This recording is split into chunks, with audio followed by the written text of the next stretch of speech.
Muy buenas tardes. PKF México le da la más cordial bienvenida a su foro titulado Retos empresariales ante el panorama económico actual. Iniciaremos con la presentación y una vez terminada daremos un espacio de preguntas y respuestas, para lo cual solicitamos realizar sus preguntas por medio del chat al usuario Oscar Lara. Para dar inicio a la conferencia, me permitiré leer un extracto de la trayectoria de nuestro ponente. Jimmy Cruz, licenciado en Economía por la Universidad Autónoma Metropolitana. Cuenta con estudios en Business Analysis and Valuation por la London School of Economics. Cuenta con más de 22 años de experiencia en materia de precios de transferencia y en 2011 se unió a PKF, donde actualmente es socio y presidente del Comité del Área en México y América Latina.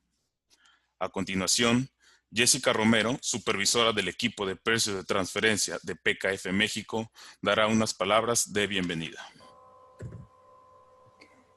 Buenas tardes a todo el auditorio. Muchas gracias por su asistencia a este evento. Es un seminario más en donde PKF México comparte información relevante y de manera oportuna para todos nuestros clientes y amigos. El día de hoy, nuestro ponente hablará acerca de cuáles son los retos empresariales ante el panorama económico actual y cómo tomar las mejores decisiones financieras con las alternativas disponibles en una época de incertidumbre. Asimismo, reiteramos el compromiso con ustedes y los invitamos a conectarse a nuestros próximos foros que se llevarán a cabo en el mes de octubre. Sin más preámbulo, los dejo en manos del economista Jimmy Cruz Camacho.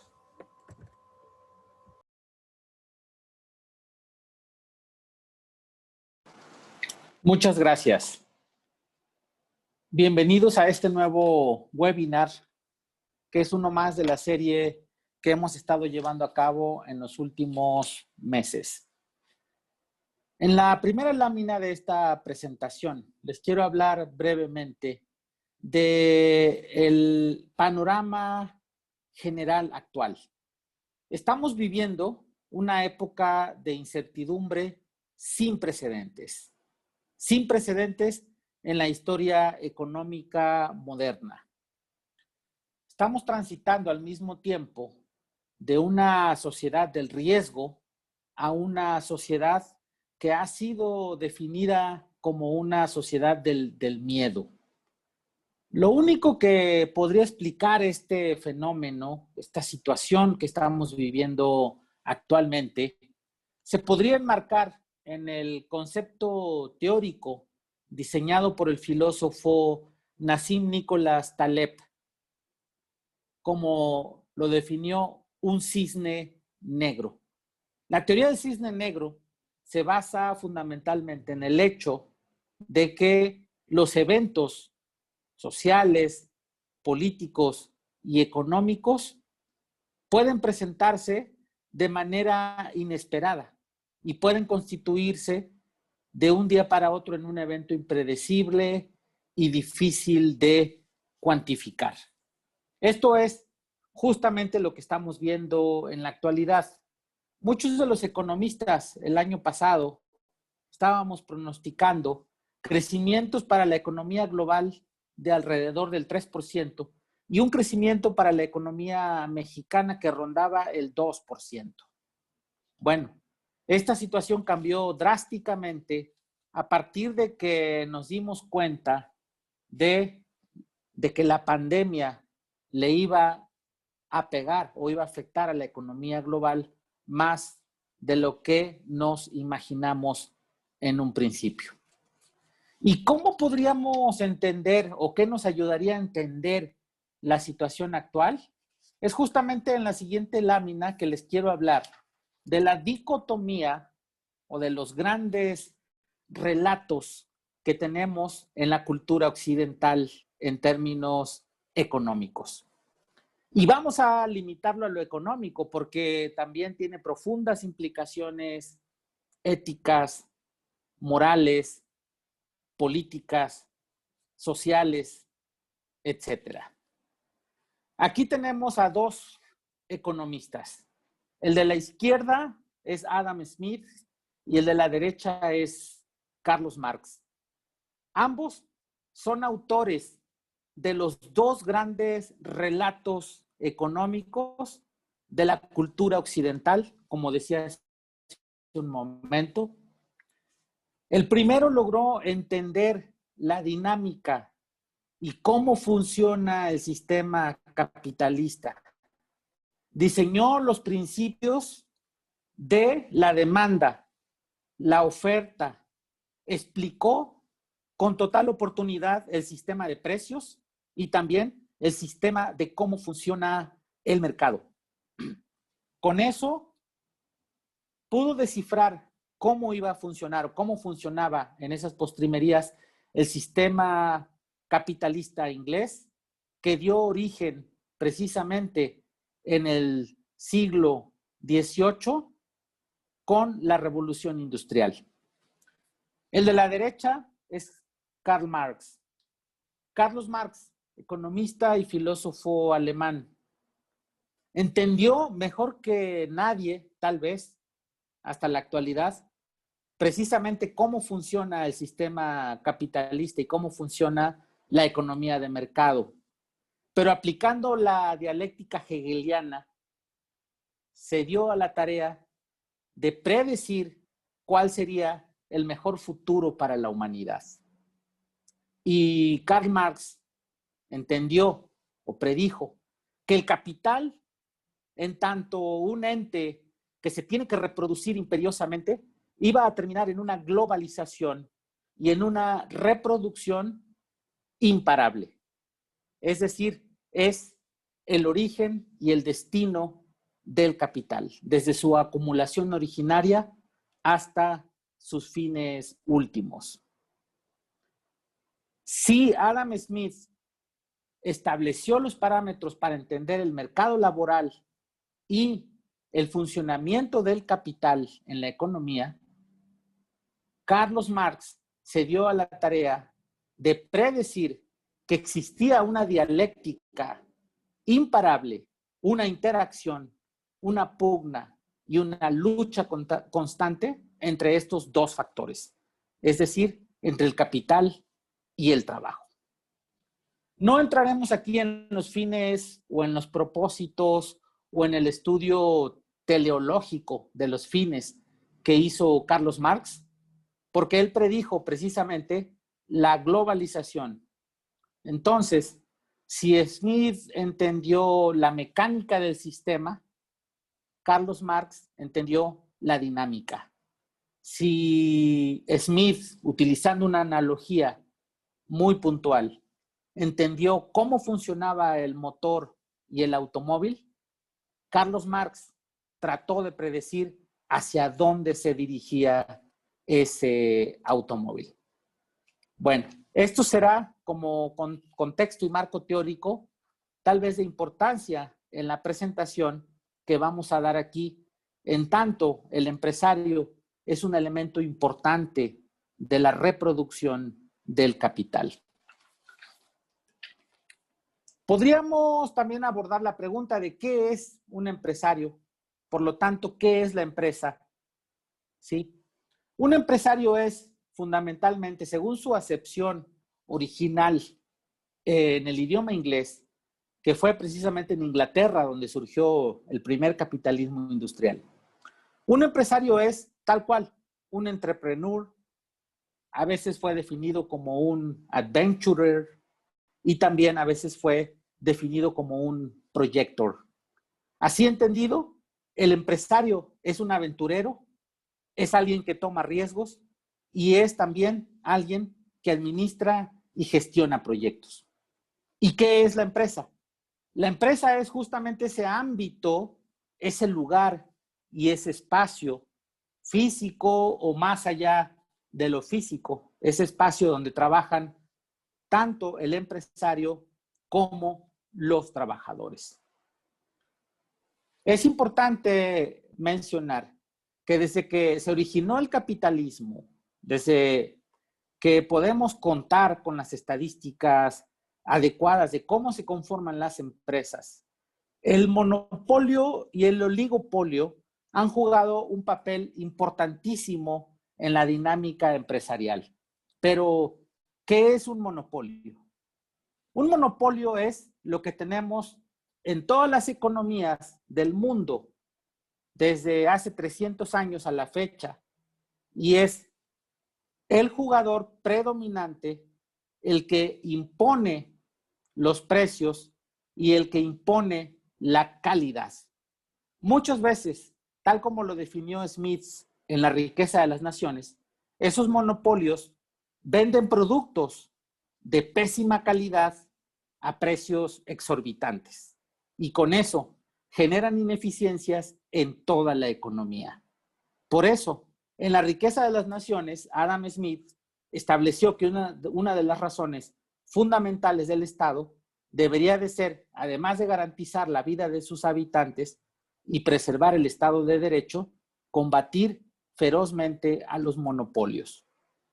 Una versión amigable del monopolio, digamos, una versión light o una versión de amigos del monopolio es precisamente el oligopolio. Es decir, donde no hay un solo dominante, sino que tal vez hay 2, 3 o 4 dominantes que comúnmente se ponen de acuerdo y entre ellos constituyen precisamente prácticas monopólicas.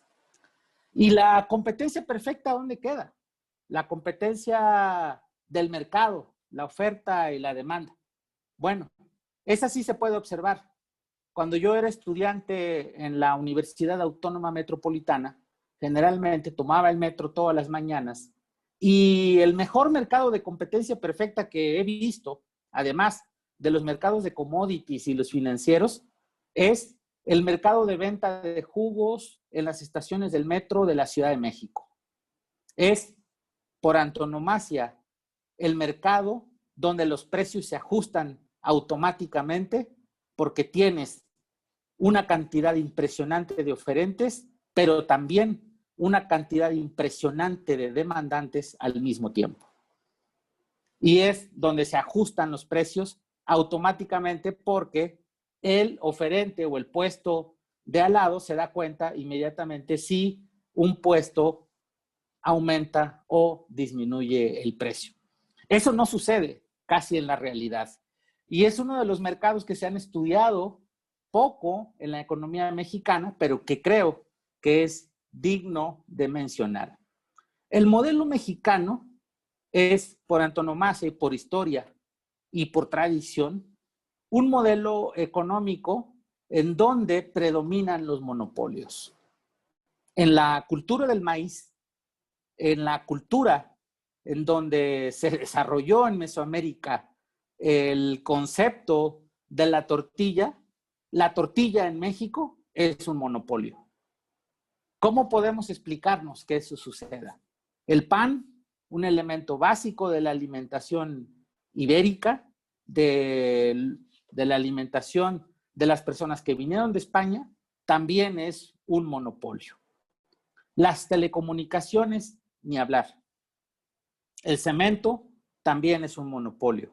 Y así podemos revisar diferentes industrias y vamos a encontrar que en México estamos dominados por los monopolios y esto tendrá implicaciones importantes para toda la economía y para todos los precios que vamos a ver más adelante. ¿Cuál es el reto económico en este contexto que enfrentan las empresas? De eso es justamente de lo que quiero comentarles rápidamente en esta lámina. El reto económico de la denominada crisis del gran encierro es que es la primera crisis en la historia de la humanidad que es autoinducida. Es decir, es una crisis derivada del confinamiento y el confinamiento es una medida de los gobiernos, de las empresas y de las familias para proteger la salud de la población. No es, como en el pasado, una crisis derivada de un problema de deuda, ni de un problema inflacionario, ni tampoco de algún choque en la inversión, en el consumo o en el gasto de gobierno. Es una crisis que empezó con el confinamiento.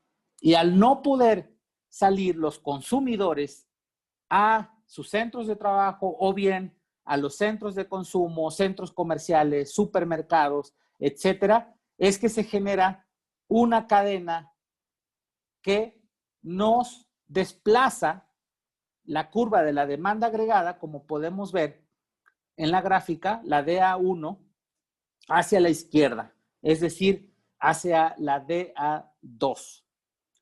¿Qué implica que esta curva se desplace hacia la izquierda? Bueno, como podemos ver, el resultado ahí es intuitivo. Quiere decir que hay menos producción, también con un ambiente donde hay menos precios. Donde hay precios menores, entonces hay ingresos menores.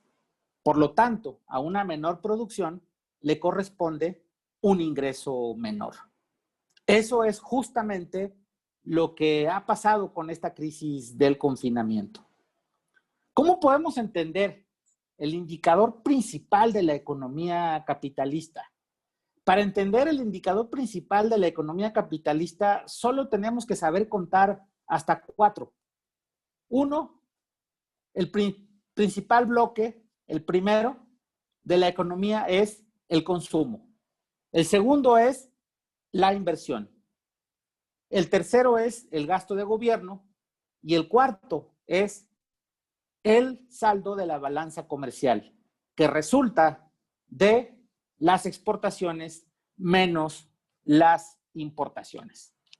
Si consideramos que el gasto de gobierno o es consumo o es inversión, entonces podemos resumir esta fórmula a solamente tres bloques principales, 3 componentes: el consumo, la inversión y la balanza de las exportaciones. Pero esta sería una interpretación que muchos podrían tachar tal vez de neoliberal, porque desaparece el gasto de gobierno y lo diluye entre el consumo y la inversión. No es la recomendación ni el afán de este economista desaparecer al Estado ni desaparecer el gasto del gobierno. Simplemente es una formalización matemática. ¿Quiénes consumen? Fundamentalmente las familias. ¿Quiénes invierten? Fundamentalmente las empresas. ¿Quiénes exportan e importan? Fundamentalmente las empresas. ¿Y quién gasta? El gobierno.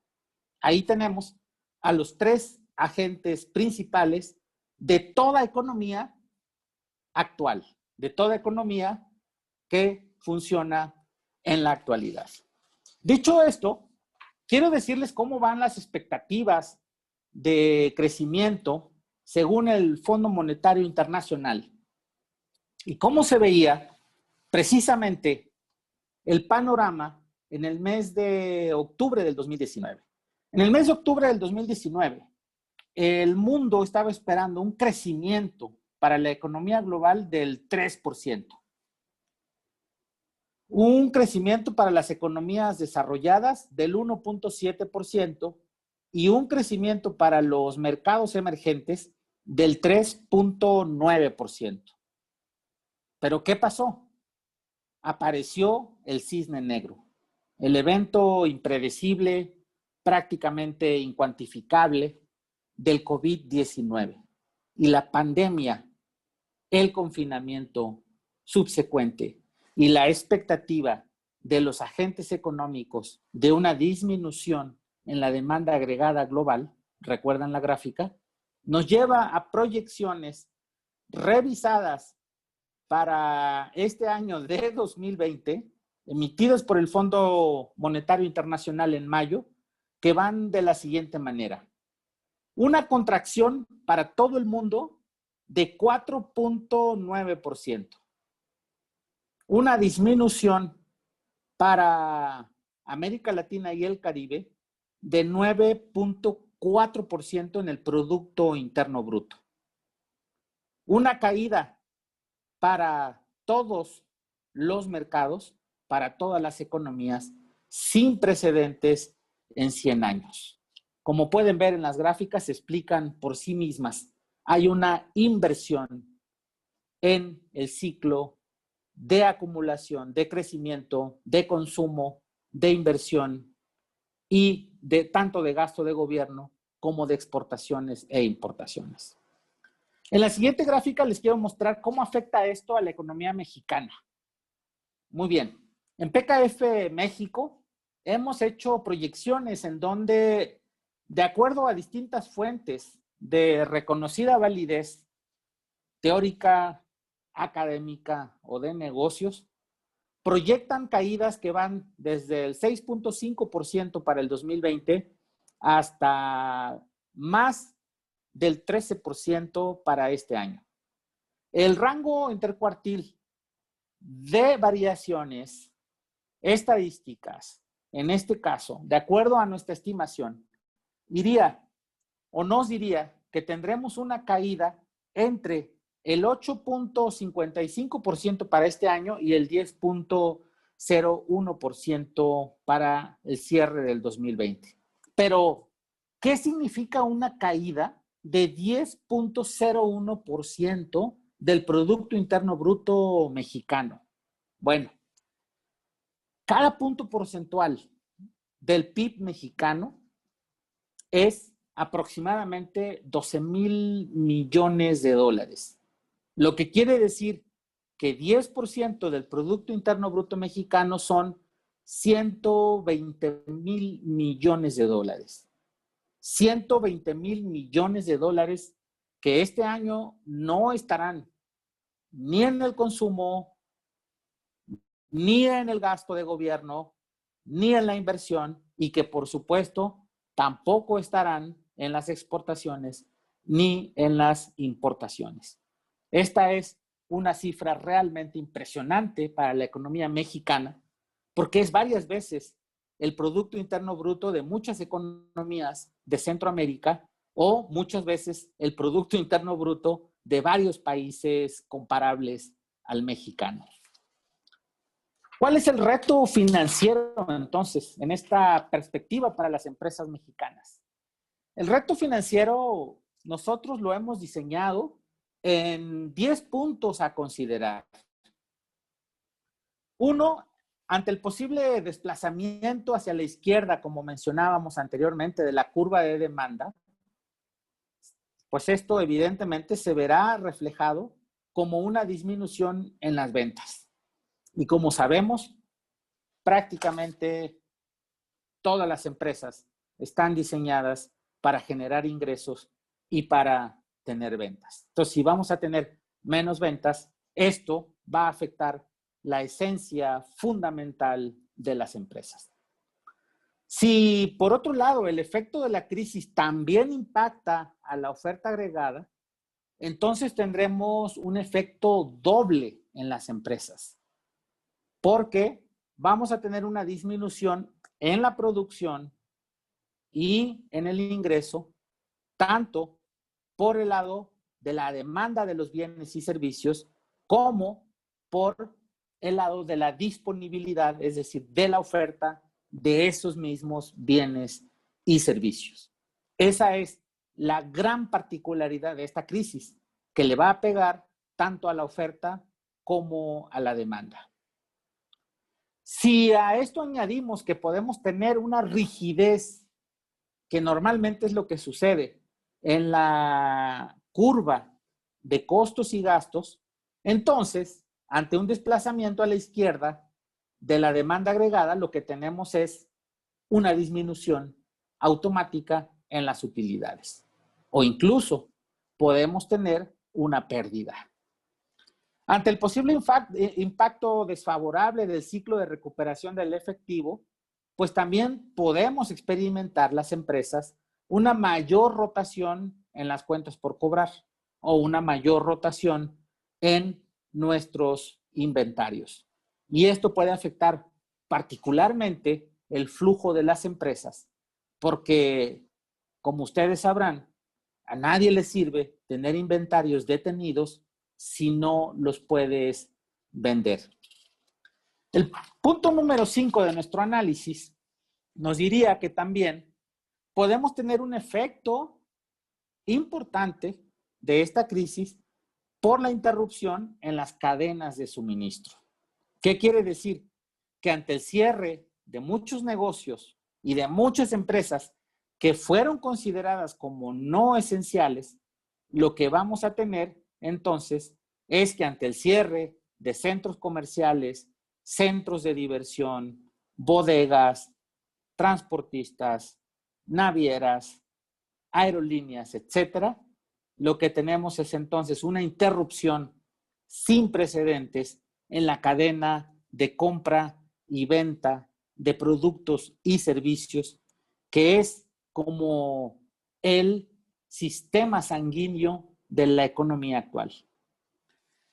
En un sexto efecto, nosotros también tenemos, según los análisis que hemos hecho en PKF México, la perspectiva de que puede bajar el valor de nuestros negocios, tanto en el corto como en el largo plazo. Y eso es justamente lo que trataríamos de evitar. Esto nos podría conllevar a un posible deterioro en el valor de los activos. Y como consecuencia, esto podría tener un impacto en la posición financiera de la empresa. Es decir, podemos experimentar una situación financiera vulnerable. Esta misma situación financiera vulnerable se puede ver agravada por la turbulencia en los mercados financieros. Publiqué hace algunos meses, 2 o 3 meses, un artículo que se llamó El águila y el dromedario, donde vimos como efecto de la turbulencia internacional en los precios del petróleo que el crudo mexicano prácticamente estaba por índices de precios negativos.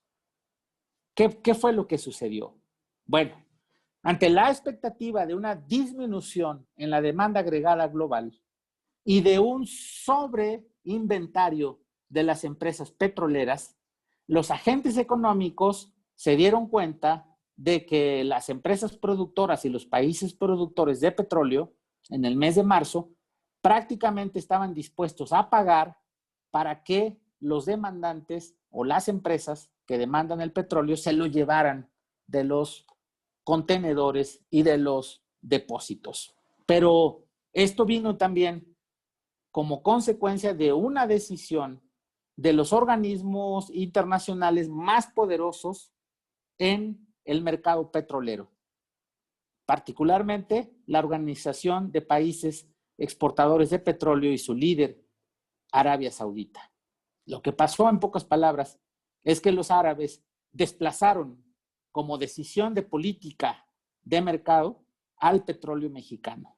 Y es algo que pueden volver a hacer en cualquier momento. El petróleo mexicano, si fueran 100 litros, todo el petróleo del mundo, México solamente tendría 5 litros. Lo cual quiere decir que nuestro producto, nuestro petróleo, puede ser fácilmente desplazado del mercado. Y eso son muy malas noticias para el gobierno, porque el principal contribuyente y la empresa más grande de este país es precisamente Pemex, la empresa petrolera. El efecto número 9, perdón.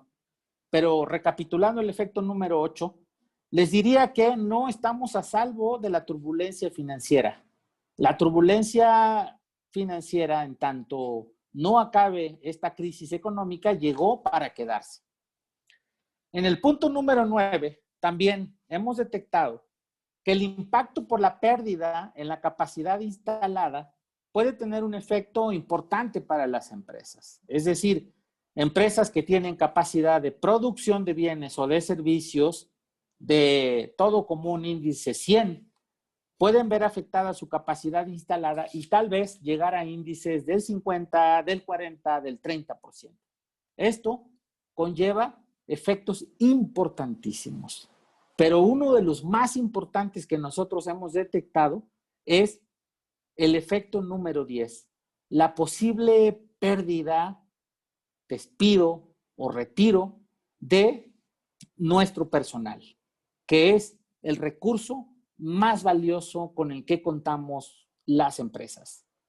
Esto puede tener un efecto importante, porque deshacernos o si tenemos personal que se retira, es personal que se lleva un conocimiento muy importante, no solo de la industria, de nuestros productos o de nuestros servicios, sino un conocimiento muy importante de la empresa que constituye nuestro centro de generación de valor.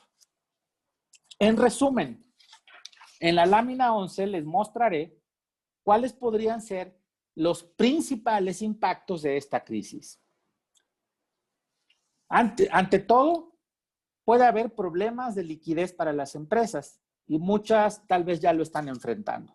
De ahí que sea imperioso enfocarse en la administración eficiente de la liquidez. Esto implica un reto, porque implica administrar de manera muy eficiente las cuentas por cobrar, las cuentas por pagar y los inventarios. También puede haber un trastocamiento en las cadenas de generación de valor en la economía tanto nacional como internacional, y es algo que ya hemos visto. Y como consecuencia, el riesgo principal que deberíamos evitar es la pérdida de valor de nuestras empresas, de nuestros centros de producción o de nuestros centros de profesionistas que somos los que generamos un valor fundamental en la economía para el gobierno, para las empresas y también para las familias. Bueno, ¿y qué podríamos decir de la deuda en esta circunstancia? Es un momento en el cual tal vez nos deberíamos de replantear si es posible adquirir deuda, porque ante el entorno económico actual, ante la disminución de la demanda agregada y en general de toda la economía, las tasas de interés están mostrando niveles sin precedentes de disminución. Entonces, ante una menor tasa de interés, deberíamos de preguntarnos si es conveniente adquirir deuda que pueda ser absorbida por proyectos en nuestra empresa o bien reestructurar deuda que teníamos contratada previamente con mayores tasas de interés. La deuda es la palanca de la economía, pero no toda deuda. Es la deuda bien enfocada y la deuda bien canalizada a proyectos que puedan generar rentabilidad. Mientras tanto, ¿qué podemos esperar del entorno fiscal? ¿Qué pasa con los apoyos fiscales?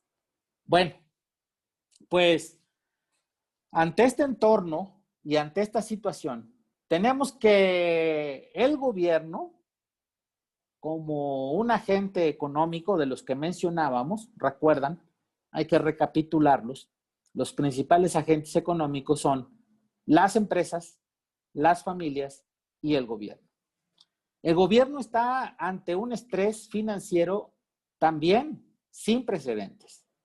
Y esto ha llevado o llevará a que incremente la política recaudatoria del gobierno. Es decir, que haya una fiscalización todavía mayor o más agresiva que la que hemos visto en años anteriores. Y la estadística lo demuestra así. El monto de recaudaciones fiscales derivada de auditorías a contribuyentes fue en el primer semestre del 2019 de 269,500 millones de pesos, 3 veces mayor que en el 2019. Y han trascendido los casos públicamente. Algunas de las empresas más importantes del país han estado bajo el escrutinio de las autoridades fiscales y el Servicio de Administración Tributaria ha anunciado, y también las empresas han anunciado, porque son en su mayoría empresas públicas, que llegaron a acuerdos con la autoridad fiscal, algunas de ellas, FEMSA, Walmart, IBM, América Móvil y otras grandes empresas. Por cierto, muchas de estas auditorías surgieron en la revisión de las prácticas de las políticas y de los precios derivados de operaciones intragrupo. Pero, ¿qué nos espera al final del túnel? Tendrá que haber una recuperación, sin lugar a dudas. ¿Y cómo será esa recuperación? Bueno, hay un debate entre los economistas y entre los opinólogos también. Y es de todos conocido que la versión oficial dice que vamos a salir de la crisis como una V, es decir, que la economía cayó dramáticamente en el primero y segundo trimestre de este año, pero que va a empezar a rebotar a partir del tercer trimestre de este 2020. Y las versiones optimistas, en la voz del presidente de la República y del secretario de Hacienda, dicen que vamos a salir de la crisis rápidamente como una pelota que se tira al piso y rebota en automático hacia arriba.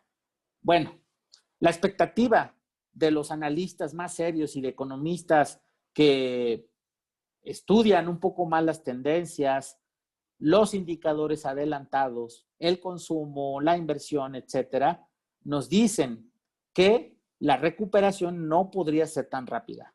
Y esto implica que tal vez sea en forma de U, lo que quiere decir que la caída es rápida y acelerada, que después permaneceremos estancados algunos trimestres, quizá más de un año, y después tendremos una recuperación hacia arriba que también será lenta y será muy, muy retardada. Bueno, este es un escenario de U que no se descarta y que de hecho muchos analistas y según el último reporte económico del Banco de México, parece uno de los escenarios más probables. Otros indican que podríamos salir de una forma intermedia, es decir, en una forma de palomita, como la famosa marca de ropa deportiva, en donde tenemos una caída fuerte y drástica y una recuperación firme, pero más lenta y más extendida. Los escenarios más catastróficos anticiparían que tendríamos una caída en B y una recuperación, pero después volveríamos a caer y tal vez a recuperarnos en un escenario en donde haya rebrotes por la pandemia. ¿Cuál será el escenario que se verificará en la realidad? Bueno, pues los economistas ya estamos con nuestras estadísticas en la mano para escribir posteriormente qué es lo que sucede. Porque la economía, como bien lo ha dicho este filósofo Taleb Nassim, es una práctica y una teoría en la que entre más experto se es, menos se conoce. En la siguiente lámina les quiero hablar rápidamente de cómo podemos navegar ante esta crisis económica. Las empresas tenemos que focalizarnos en el ciclo de la recuperación de efectivo. Esto implica, evidentemente, tener un cuidado particular y un cuidado especial de la rotación de nuestra cartera. Hay que planificarnos y hay que prever lo peor, pero hay que esperar lo mejor. Es decir, esto nos lleva a estar sentados sobre una base mucho más realista. Hoy por la mañana hablaba justamente con uno de nuestros clientes de muchos años. Nos decían que ellos tenían prácticamente 6 meses cerrados y 6 meses sin ingresos. La feria más importante de México y del mundo de habla hispana está en riesgo de cancelarse, que es la Feria Internacional del Libro de Guadalajara. Este cliente nos decía que hacía una propuesta de reestructura de los pagos que para nosotros como proveedores implica simplemente un retraso temporal, pero con un contrato firmado, con una reestructura perfectamente clara e incluso con garantías del pago. Esto fortalece la relación entre clientes y proveedores. Y no dudo que esta sea una situación que será cada vez más recurrente. Ante esta crisis, tenemos que fortalecer las relaciones que nos permitan continuar en esta cadena de generación de valor. Hay que buscar también alternativas para la generación de las empresas. Hay que ajustar las variables y realizar cambios de acuerdo al nuevo contexto económico. Es decir, si tenemos bienes ociosos, personal, etcétera, que podríamos destinar a otras actividades, la crisis nos impone que tenemos que ser muy creativos para poder proporcionar otros servicios o bien desplazar otros productos. Hay que cuantificar adecuadamente el efecto de la crisis para ver cómo podemos distribuir ese efecto entre nuestros proveedores, entre nuestros socios o incluso, en el caso más dramático, entre nuestro personal. Hay que hacer una evaluación y un reconocimiento constante de los activos de las empresas y también hay que evaluar si podemos establecer diferentes tipos de cobertura que nos puedan ayudar a sondear la crisis. Pero no todo es economía ni todo es finanzas para las empresas. ¿Cuál es el reto humano que tenemos? Ya lo decíamos hace un momento. El recurso más valioso que tenemos es nuestro personal. El INEGI estimó una pérdida de empleos aproximada de 11.9 millones de personas. Poco a poco iremos recuperando esos puestos de trabajo conforme se vaya acelerando la reactivación económica. Pero esto es, para decirlo rápido y decirlo breve, 22.62% de la población económicamente activa. Es una cifra realmente impresionante. Y como empresarios, como empresas, ¿qué podemos hacer?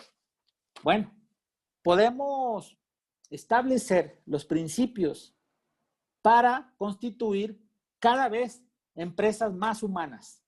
¿Y qué es constituir empresas cada vez más humanas? Es establecer relaciones con nuestro personal, con nuestros clientes, con nuestros proveedores y con el gobierno, que finalmente también son personas, en donde se fomente, según la tradición humanista de Xavier Zubiri, la inteligencia, los afectos, la voluntad y el cuerpo en nuestras empresas. ¿Pero qué es la inteligencia? La inteligencia en el ser humano no es conocer y haber leído infinidad de libros. Tampoco es saberse toda la legislación mexicana, ni todas las leyes económicas. La inteligencia es apertura ante la realidad. Tenemos que fomentar esa apertura ante la realidad en nuestro personal y en nosotros mismos. Es adaptación constante. La inteligencia es razonamiento, pero también es un sentir. En ese sentido, es inteligencia que siente, es decir, inteligencia sentiente. Y va tanto a la razón como a nuestros afectos. Hay que cuidar mucho los afectos también entre nuestro personal. Es muy importante cuidar y ver cómo están en la parte afectiva, en esa cohesión, ese cohesivo importante de los afectos que es precisamente la empatía y que es ponernos en los pies de los otros, ponernos, perdón, en los zapatos de los otros, ponernos en el lugar de la otra persona. Hay que fomentar mucho también la voluntad. La voluntad, que es lo único que nos hace humanos, es decir, esa acción, esa determinación o ese querer hacer las cosas. Si queremos cambios, tenemos que hacerlos. Si no los hacemos, puede ser simplemente algo ficticio, puede ser incluso una cobardía. Hay que fomentar y prestarnos esa voluntad entre nosotros. La empresa es el centro en donde pasamos incluso más tiempo que con nuestra familia. Y entonces tenemos que prestarnos esa voluntad entre todos los que integramos esta empresa. Y finalmente, un aspecto importante de las notas humanas es cuidar también nuestra salud física, cuidar nuestro cuerpo, nuestra actividad, cuidar todo lo que constituye al ser humano como tal, integral. Sería cuidar estas 4 claves que se enmarcan, como lo decía hace un momento, en el contexto del humanismo y de la filosofía de Xavier Zubiri. Esto implica tal vez sacrificar utilidades en el corto y en el mediano plazo, puede ser que sí, porque como empresarios y como empresas vamos a estar enfocados a actividades que normalmente no teníamos contempladas.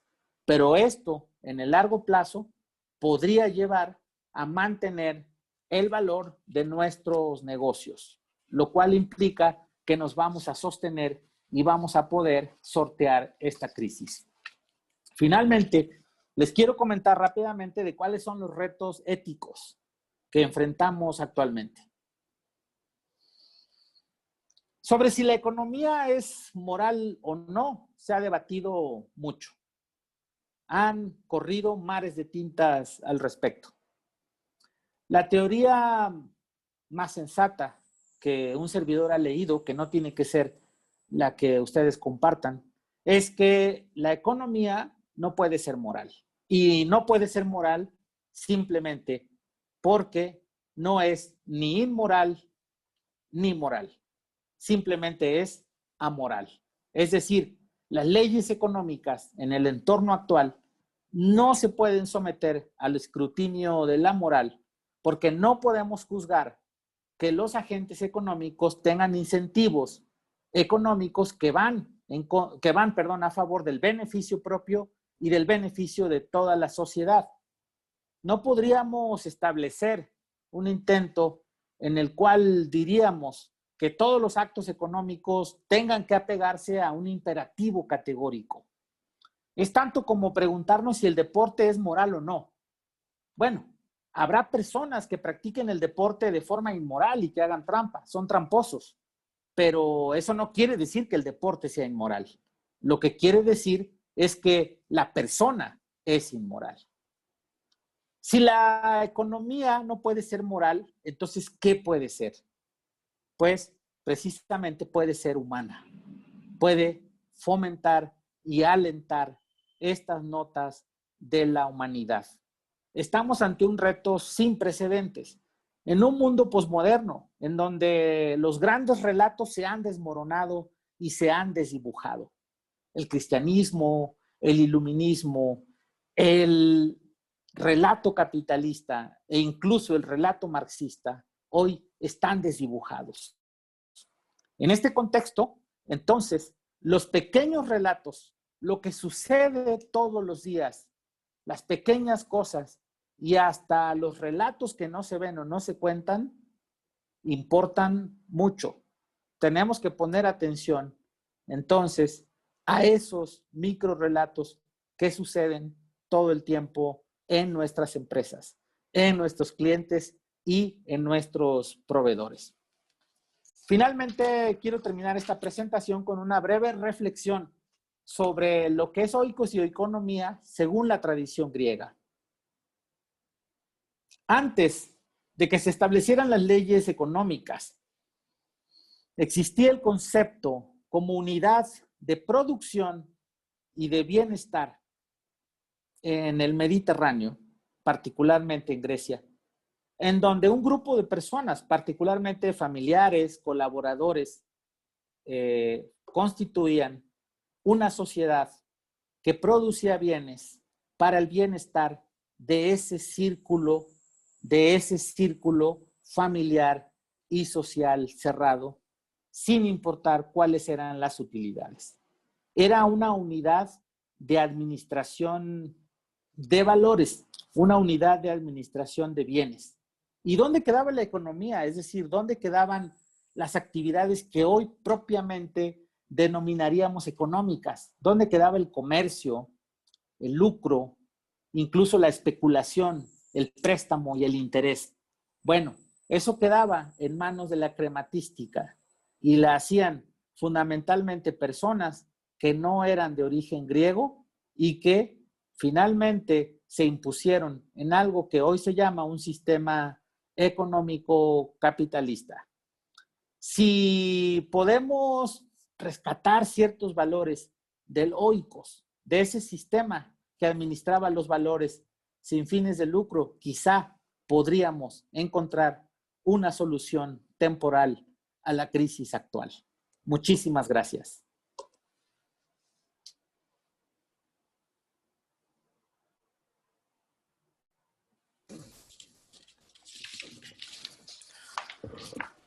Agradecemos a nuestro ponente por su interesante ponencia. No existiendo lista de preguntas, agradecemos al auditorio por su asistencia a nuestro foro y le deseamos que tengan una excelente tarde. Muchas gracias.